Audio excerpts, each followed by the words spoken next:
Некогаш за чување на постари родители, некогаш за слави и свадби, некогаш за одмор или по совет на фирмата. Сите овие варијанти може да се најдат меѓу случаеви кога пациенти бараат боледувања од своите матични лекари, објаснува претседателката на Сдруженијето на приватни лекари Лилија Чолакова-Дервишова. Но според неа, лекарот е тој што треба да одлучи, а многу често се случува, кога лекарите ги следат правилниците и законите, пациентот да го смени и кај друг да бара боледување. Кога почна Фејсбукот да функционира, многу често некој ќе ви се пожали, по 3 дена ќе видите слика на Фејсбук дека е негде во Грција на одмор. Ме разбирате? Тогаш веќе се нарушува таа доверба матичен доктор и пациент. Значи, злоупотреби не треба да има од ниједна страна. И пациентите треба рационално, стварно, кога им треба да бараат болување, а и матичните доктори да не се под притисок, да издаваат состојби. Но тука треба и работодавачите да си ја вратат онаа опција да имаат внатрешна контрола и проверка дома.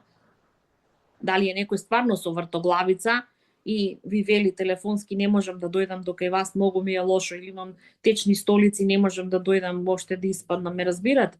Тука треба и фирмите да се заштитат од таквите нередовни, несоодветни, боледувања и чести од одредени личности, да се види дали тој нешто паралелно работи ора на некоја нива, се работи нешто друго или стварно е болен. Во 2025, според податоците на Фондот за здравствено осигурување, бројот на боледувања се зголемил за 4,5%, но сумата исплатена за боледувањата е зголемена за повеќе од 1/5, односно за 22,9%.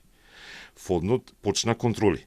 Во случајот со боледувања во МВР, пиша казни на 29 лекари за лажни боледувања во вкупна висина од околу 20.000 евра. Но за други случаи, освен во администрацијата, нема информации за казни и опомени, иако главниот финансиски товар паѓа врз работодавачите. Ги чини работодавачите, бидејќи најголем дел од боледувањата се сметка на работодавачите. Фондот ги надоместува само боледувањата над 30 дена, за кои се одлучува пред лекарска комисија.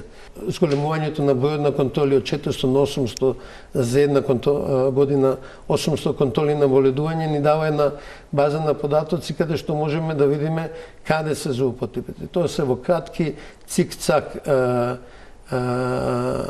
боледувања, одите 7 дена, па земите 1 ден одмор, па 7 дена со друга диагноза, па со трета диагноза и бараме начин како да го превенираме, спречиме тоа, а истовремено да не направиме невозможно на тие што се стварно болни да добијат боледување. Дервишова од Сдруженијето на приватни лекари вели дека има казни кои се пропишани, односно или се финансиски казни или прекин на договорот на фондот со матичниот лекар.